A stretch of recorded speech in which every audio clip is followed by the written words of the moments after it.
বন্ধুরা এগুলো হচ্ছে আমাদের শিম। এটা তো শীতকালের আইটেম, এই বর্ষাকালে একটু পেলাম। তো এটা দিয়ে আমি একটু শিম, সর্ষের সঙ্গে আমি একটু সাদা তিল দিয়ে করব। এটা সুন্দর করে সারিয়ে কেটে রেখেছি। এটাকে এবার আমি করব।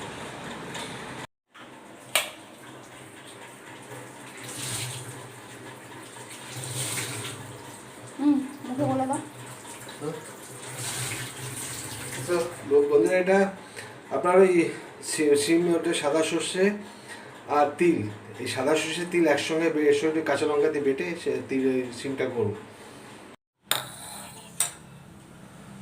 বন্ধুরা এবার আজকের আরেকটা রেসিপি হচ্ছে, এটা সেই শিম সুন্দর করে কেটে রেখেছি, আগে আপনাদের দেখিয়েছি। শিমের সঙ্গে আলু, এর সঙ্গে হচ্ছে সর্ষে, সাদা সর্ষে আর হচ্ছে তিল, সাদা তিল আর কাঁচা লঙ্কা একসঙ্গে বাটা, এটা দিয়ে একটা সুন্দর একদম বাঙালি নিরামিষ রেসিপি করব।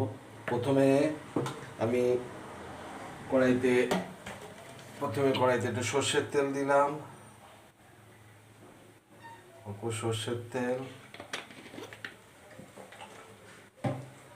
সর্ষের তেলটা ফুটে গেলে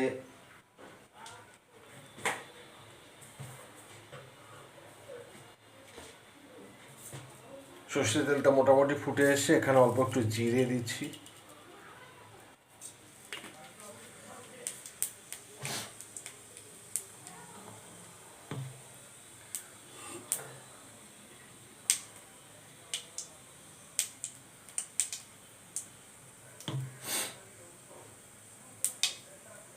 তেলটা ফুটে এসছে।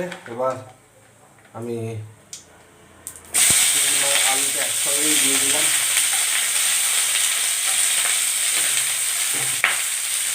শিম আলু দেওয়া হয়ে গেছে, জালটা একটু আঁচটা কমিয়ে একটু ভাজতে হবে।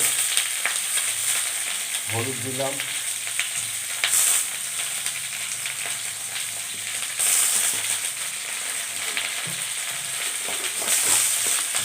একটু স্বাদ মতো একটু নুন দেবেন।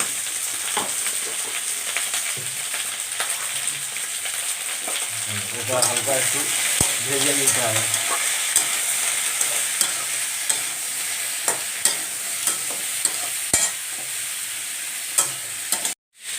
বন্ধুরা শিম আলুটা ভাজা হয়ে গেছে, এবার অল্প একটু জল দিয়ে দেবো। এটা বেশি গ্রেভি হবে না, হালকা গ্রেভি হবে, অল্প জল দিয়ে দিলাম।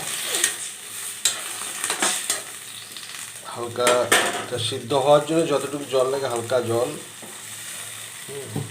এবার এই মোটামুটি যে মশলাটা বেটে রেখেছিলাম সর্ষে আর তিল, সেটা দিয়ে দিলাম। বাকি যেটা আছে এটা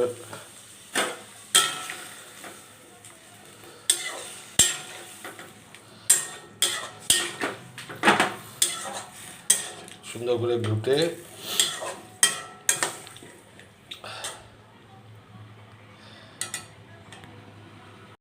এবার বন্ধুরা সর্ষে বাটাটা তো দিয়ে দিয়েছি। এবার হালকা একটু চিনি দিলে রান্নার টেস্টটা খুব ভালো হয়। হালকা চিনি, অল্প চিনি দিলে রান্নার টেস্টটা ভালো আসে। এটাকে ঢাকা দিয়ে দেবো, ব্যাস। বন্ধুরা শিম আর আলুটা রেডি। দেখুন আলুটা সুন্দর সিদ্ধ হয়ে গেছে, শিমটাও সুন্দর সিদ্ধ হয়ে গেছে। এটাকে এবার একটু আঁচটা বাড়িয়ে ঝোলটাকে আর একটু গ্রেভিটা কমিয়ে দেবো। একদম সুন্দর রেডি। আমি হালকা একটু টেস্ট করেও দেখলাম, দারুণ টেস্ট। ঘরে করে খেতে পারবেন, ভাত দিয়ে গরম ভাতে অদ্ভুত লাগে।